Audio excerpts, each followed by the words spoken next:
पश्चिम महाराष्ट्रातल्या घाटमाथ्यावरून थोडं वरती आणखी आलं की पुढे सगळा सपाट भूप्रदेश सुरू होतो. काही ठिकाणी छोट्या छोट्या डोंगर आपल्याला त्यामध्ये दिसतात, पण या टेकड्या ज्या पश्चिम महाराष्ट्रातल्या अगदी सगळे उंच सुळके आहेत आणि जो वेस्टर्न रेंजेस आपल्यापासून जातात त्याच्यापेक्षा थोड्या बऱ्या आहेत. हवा चांगली आहे आणि सगळ्यात महत्त्वाचं काय, रिन्युएबल एनर्जी. म्हणजे काय तर सौर ऊर्जा, आणि दुसरं महत्त्वाचं म्हणजे वारा याचं मुबलक प्रमाण आहे. आणि त्यामुळेच बीड असेल, थोडा खालचा धाराशिवचा पट्टा असेल, काही अहमदनगर जामखेड साईडचा वगैरे सगळा भाग, आणि तिथून पुढे वरती आपण असं म्हणू की औरंगाबादचा सुद्धा, त्यातला संभाजीनगरचा काही भाग, या सगळ्या भागांमध्ये गेल्या काही वर्षात पवनचक्क्यांचं प्रमाण वाढलं.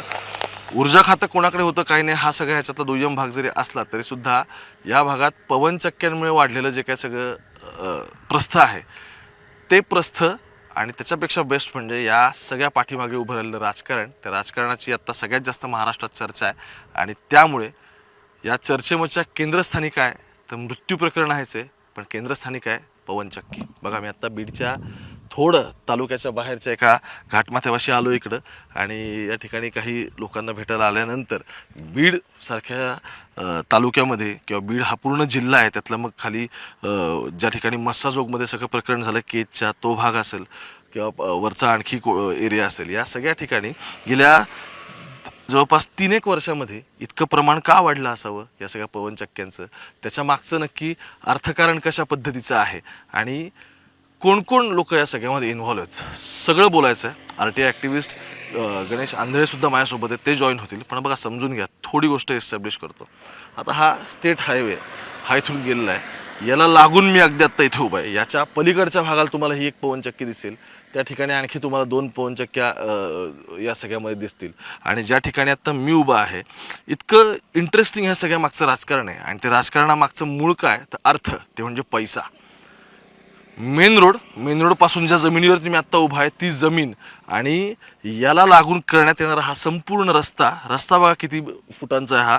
हा रस्ता पवनचक्कीपर्यंत जातो.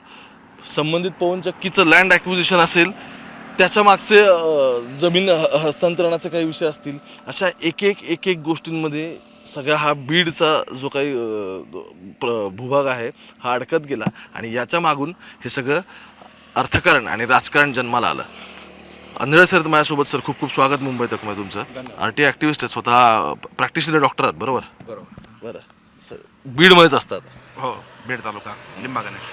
त्यांना येताना मी असं सांगितलं होतं की मला फक्त डेटा नाही, तुमच्याकडे जे काय असेल त्या सगळ्याच गोष्टी घेऊन या. तर त्या एक चांगली त्यांनी फाईलच आणली आहे सगळ्याचं, त्यांच्याकडे डॉक्युमेंटेशन आहे. किती 2023-24 मधलं तुम्ही बऱ्यापैकी डॉक्युमेंट केलं दिसतं, त्या आधीचं पण आहे. त्या फाईलवरच लिहिले पवनचक्की बीड जिल्ह्यातले बीड जिल्ह्यातले. सुरू झाला. बीड जिल्ह्यामध्ये पवनचक्का हा येत्या गेल्या 1.5 वर्षामध्ये सुरू झाला. यापूर्वी बीड जिल्ह्याच्या सीमेलगत सौताळा या ठिकाणी जामखेड तालुक्यामध्ये पवनचक्क्या डोंगराळ भागामध्ये होत्या. परंतु बीड तालुक्यामध्ये पहिल्यांदा बालाघाटावर सपाट जमिनी, ज्या ठिकाणी काळ्या जमिनी आहेत, पिकाऊ जमिनी आहेत, या ठिकाणी पवनचक्क्या आलेल्या आहेत.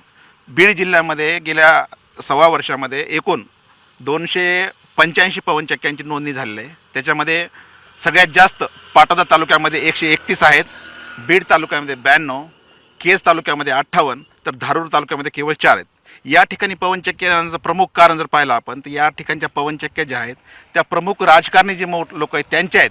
आणि दुसरी गोष्ट म्हणजे केवळ पवनचक्की उभारणं, जेव्हा ते या ठिकाणी पवनचक्की उभारण्यासाठी येतात तेव्हा जे गरीब अडाणी शेतकरी आहेत त्यांना अशी लालूच दाखवली जाते की या ठिकाणी केवळ आम्ही पवनचक्की उभारत आहोत, तुम्हाला दर महिन्याला पैसे मिळतील, या ठिकाणी सुरक्षा गार्ड म्हणून किंवा इतर म्हणून तुमच्या मुलाला नोकरी मिळेल, असे स्वप्न दाखवले जातात. परंतु जर प्रत्यक्षात या ठिकाणी पाहिलं तर बरेच गावामध्ये, ज्या गावामध्ये पवनचक्की उभारायचे असते त्या ठिकाणी एक स्थानिक गावगुंड ज्याला म्हणतो आपण, तो असतो. तो अडाणी म्हणजे जर पाहिलं तर जे आईवडील बाहेरगावी असतील, शेती करत असतील, ज्याला लिहिता वाचता येत नाही, त्या लोकांना ही स्वप्न दाखवतात आणि त्यांच्याकडनं सहाय्य घेतात. बऱ्याचशा ज्यांच्याकडं जमिनी घेतल्या त्या जर पाहिल्या तर त्यांच्याकडे ऑरिजिनल डॉक्युमेंट नाही आहेत. ही सगळी कागदपत्र इंग्रजीमध्ये लिहिलेली आहेत. मग वडिलांच्या नावावर शेती असेल तर मुलांच्या सह्या घेणं किंवा चुलत भावांच्या सह्या घेणं, असे बऱ्याच प्रकारे या ठिकाणी घडलेले आहेत.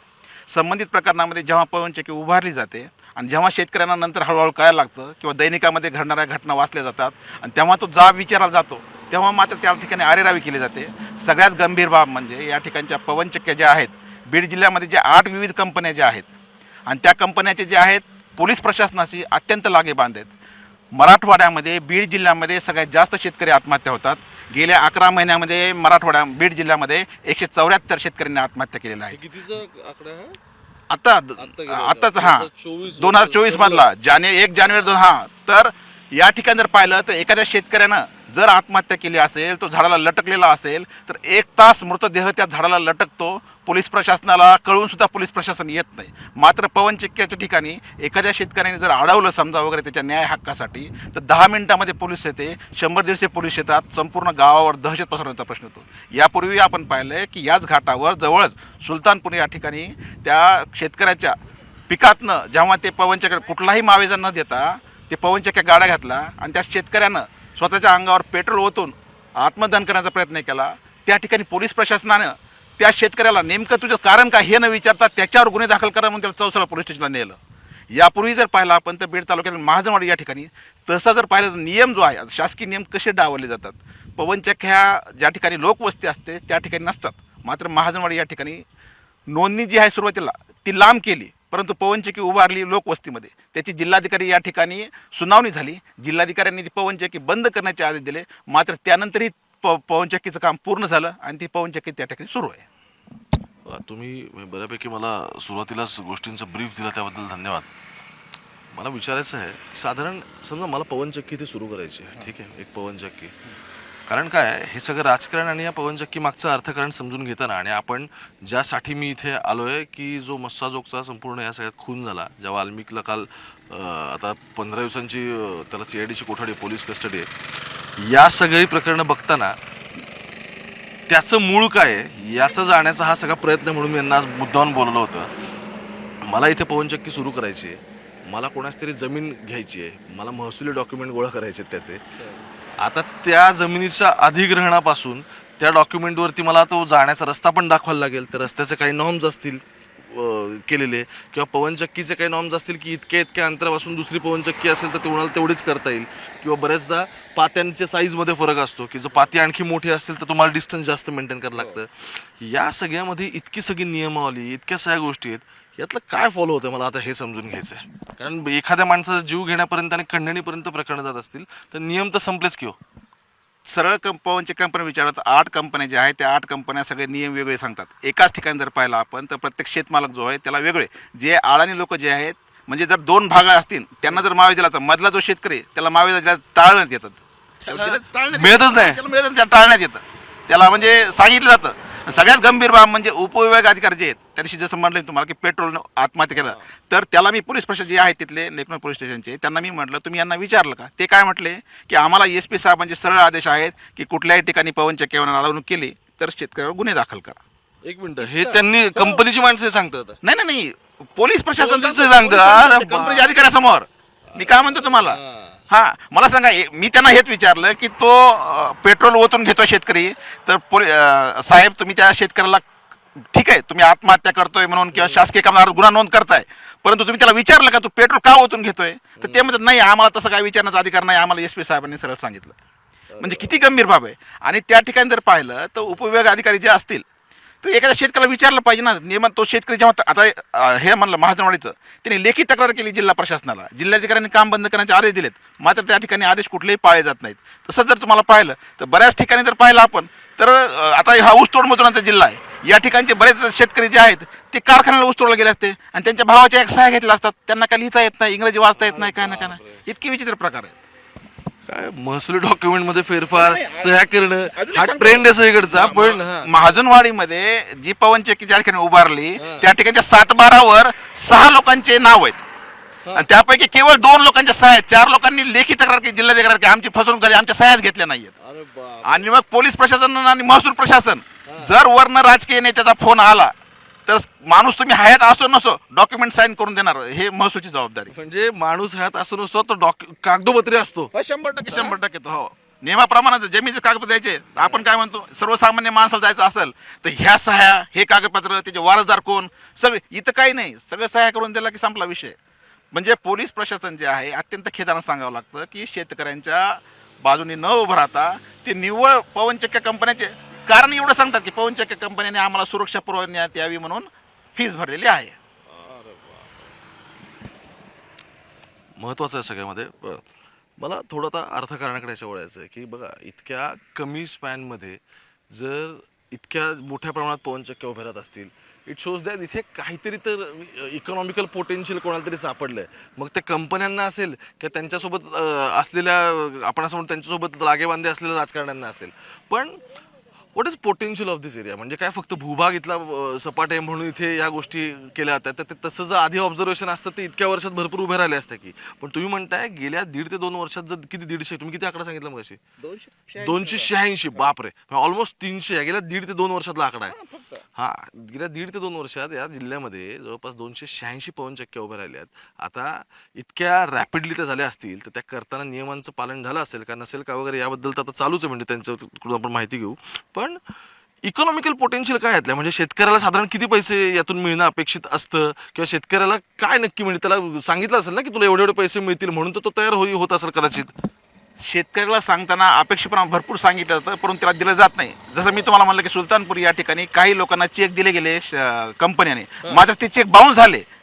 ते बाउन्स झालेले चेकची आम्ही फसवणुकी तक्रार केली. Criminal offence check. हो, त्यानंतर ही गोष्ट वरच्यांना कळल्यानंतर वरिष्ठांनी आम्हालाच फोन करून सांगितलं की एका दिवसामध्ये आम्ही त्यांची वर करू. मग आम्ही तक्रार केल्यानंतर त्यांनी एका दिवसामध्ये 1,40,00,000 रुपये एका दिवसामध्ये त्यांनी त्या शेतकऱ्यांना ट्रान्सफर केले.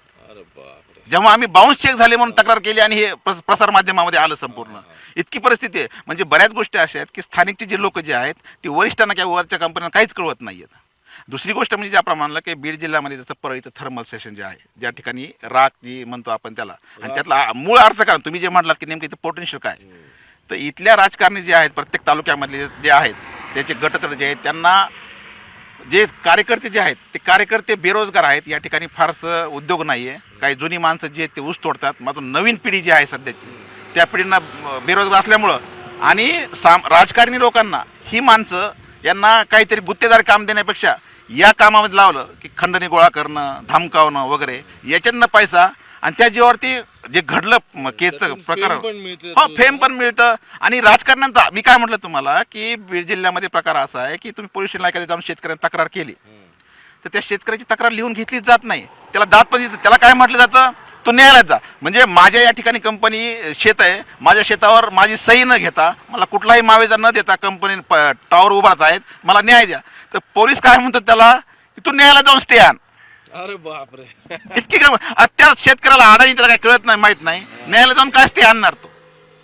ही इतकी गंभीर परिस्थिती आहे. म्हणजे पोलीस प्रशासन जे आहे ते पवनचक्क्या कंपन्यांचंच एक काय म्हणतो आपण त्याला, त्यांच्यासाठी काम करतात. इतकी गंभीर परिस्थिती बीड जिल्ह्यामध्ये. बघा, इतके दिवस बेता ऐकतोय ते ह्या सगळ्या प्रकरणांचा आरोप की पोलीस कसे इथल्या स्थानिक राजकारण्यांसाठी आणि स्पेसिफिक कुटुंबासाठी काम करतात, मग त्यानंतर पोलीस अधिकाऱ्यांची बदली होते. आता असं दिसतं की पोलीस अधिकारी हे कंपन्यांसाठी तितकेच काम करतात. अजून एक गंभीर सांग गोष्ट तुम्हाला की या ठिकाणी जो आहे आपण त्याला म्हणतो की घटना जी मसाजोग, त्या अंतराने सांगतो तुम्हाला, फक्त बीड जिल्ह्यामध्ये सर कधी नव्हे ते 1281 शस्त्र परवाने, 1281 शस्त्र परवाने. आणि त्याच्यापैकी 3 महिन्यापूर्वी जेव्हा तत्कालीन अविनाश बारगळ अधीक्षक होते, त्यांनी जिल्हाधिकाऱ्यांना लिहिलं की यातले 241 जे आहेत ते क्रिमिनल आहेत, त्यांच्यावर गुन्हे दाखल आहेत, त्यांच्याकडे शस्त्र परवाने आहेत, हे कॅन्सल करण्यात यावेत. तरी सुद्धा 3 महिने अधिकाऱ्यांनी दुर्लक्ष केलं. आम्ही त्यावर निवेदनं दिली, आंदोलनं केली, आणि कालच्या घटनेनंतर मग गृहमंत्र्यांनी दखल करून मग आता त्यांची ते परवाने सुरू आहेत. समजा बघणं, जे लहान मुलं ज्याला म्हणतो आपण 18-19-20 वर्षाचे, त्यांच्या हातामध्ये शस्त्र आहे. मग त्यांना जर पैसा मिळत असेल, गाडी मिळत असेल तर ते करणारच ना ते सर. हाय, आणि राजकारणी लोकांचं त्याला पाठीशी घालतात, त्यांना कौतुक वाटतं त्याचं. त्यांना असं वाटत नाही की हे जे कार्यकर्ता जे आहे ना आपलं नाव खराब होईल बा. जे जितकी दहशत पसरतात तितकं त्यांना बरं वाटतंय, आणि त्याच्यामुळे सर्वसामान्य माणूस, शेतकरी यांचा जीव जातोय.